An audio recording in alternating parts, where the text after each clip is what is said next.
Guys, उम्मीद है आप खुद को साफ और सेफ दोनों रख रहे हैं। बहुत जरूरी है हम सबका इस वायरस से बचना, जागरूक रहना और इससे जुड़ी हर खबर के बारे में पता होना। इसलिए हेलो लाया है fight against corona virus initiative, जिसके जरिए आपको इस वायरस से जुड़े हर सेफ्टी मेजर और हर खबर के बारे में रेगुलर अपडेट्स मिलते रहेंगे। Stay safe. Download the hello app now.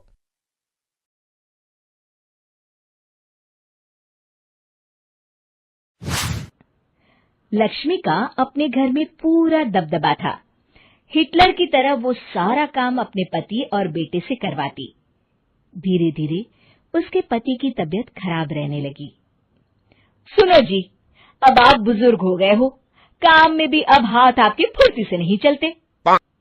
अरे भाग्यवान, भगवान से डर। तुझसे मैंने शादी अपने इकलौते बेटे के अच्छे पालन पोषण के लिए की थी, लेकिन तूने तो उसका बेड़ा गर्क कर दिया। मैंने क्या किया? पढ़ाया लिखाया, अब नौकरी नहीं लग रही तो मैं कैसे जिम्मेदार हो गई? अब घर में बैठकर रोटी तोड़ रहा था तो मैंने कहा काम ही कर ले। एक तो भला करो और ऊपर से बातें सुनो। तभी सारंग वहां आ जाता है। बहुत भूख लगी है माँ, कुछ खाने को दे दो। अब तुम्हारे पापा का हाथ तो चल नहीं रहा है। मैं ही जा रही हूँ आज किचन में, बनाती हूँ कुछ। हे भगवान, कैसे होगा इतना काम मुझसे?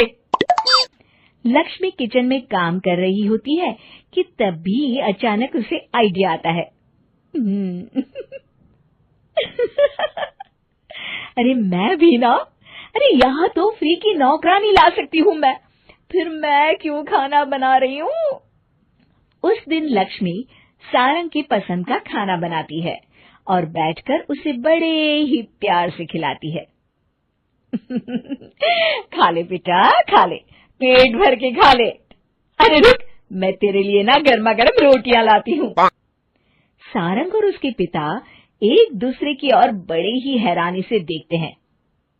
बेटा सारंग, जरूर दाल में कुछ काला है, वरना ये औरत तो हमें बासी खाना भी सुकून से ना खाने दे। सुनील की बात लक्ष्मी सुन लेती है और जोर जोर से चिल्लाने लगती है। अरे हाँ, भलाई का तो जमाना ही नहीं रहा। एक तो आग में खुद को जलाकर तुम लोगों के लिए खाना बना रही हूँ और ऊपर से तुम्हें दाल काली लग रही है। अरे माँ, पिताजी का ये मतलब नहीं था, तुम बुरा मत मानो। अरे हाँ बेटा, तू कहता है तो मान लेती हूँ। लक्ष्मी सारंग के पास बड़े ही प्यार से बैठ जाती है और फिर कहती है, बेटा मैंने ना तेरी शादी करने की सोच ली है।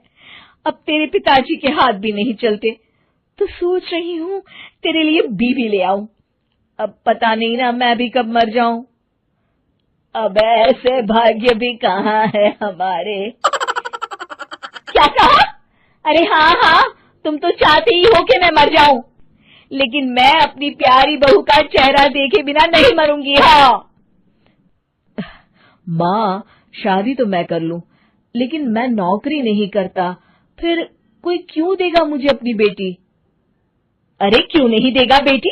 इतना बड़ा घर, खेल खलियान है, किस चीज की कमी है हमारे पास? जो आएगी राज करेगी, राज।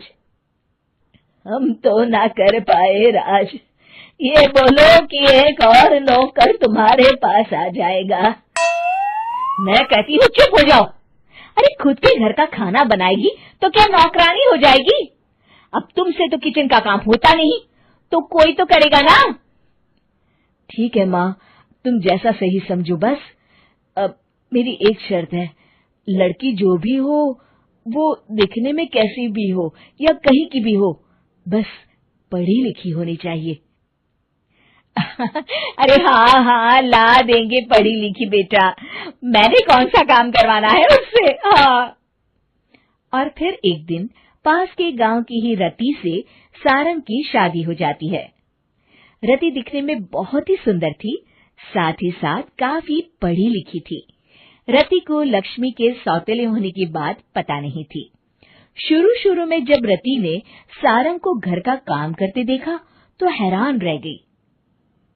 अरे, ये तो अच्छी बात है कि आप घर का काम करते हैं, लेकिन मैं तो घर में ही हूं ना, आप क्यों कर रहे हैं जी?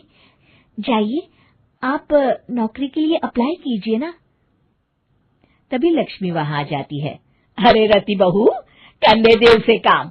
और हाँ, मेरे घर के कुछ नियम है, कायदे हैं, यहाँ बीच में ना ही बोलो तो तुम्हारे लिए अच्छा होगा।